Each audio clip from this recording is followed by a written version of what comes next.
Amen.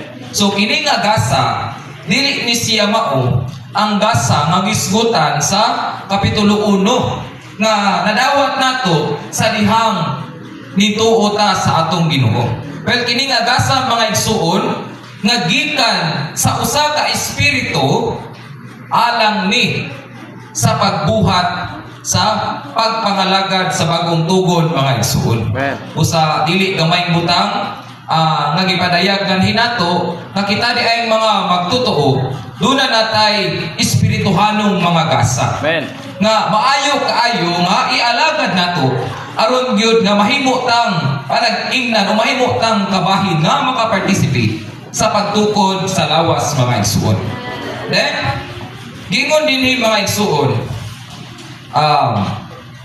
a proper language or dialect. So nagrefer ni siya sa tongue speaking, either of men or of angels, not meaningless voices or sounds. The genuine and proper speaking in tongues is one of the many gifts of the Spirit and one of many aspects of the manifestation of the Spirit. So tungod di ay sa usa ka espiritu, mga igsuon dunay gasa nga gitawag og tongue speaking. So prasa dinhi. Kingon dinhi mga igsoon sumpay. Some say that speaking in tongues is the initial evidence of the baptism in the Spirit, and that later it becomes a gift of the Spirit. They say that every believer must speak in tongues as the initial evidence, but that not every believer needs to have the gifts of speaking in tongues. Amen. So dili tanang mga magtutuo ang makahimo sa pagpanulti og dila.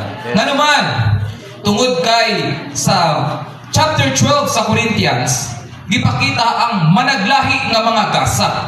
So meaning, managlahi naa kay gasa nga wala sa uban ug naay gasa ang uban nga wala nimo.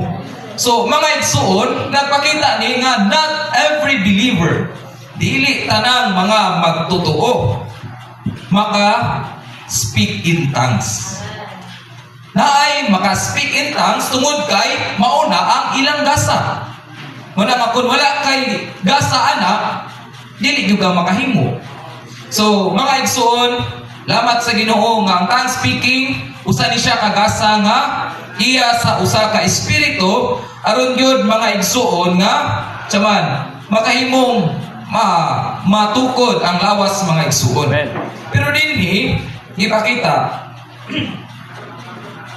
kini di ay nga pagpanudlo kining word nga every believer must speak in tongues.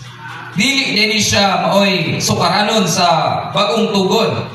Kundi mga igsoon gingon dinhi makes it abundantly clear that speaking in tongues is only one of many gifts of the Spirit. Amen.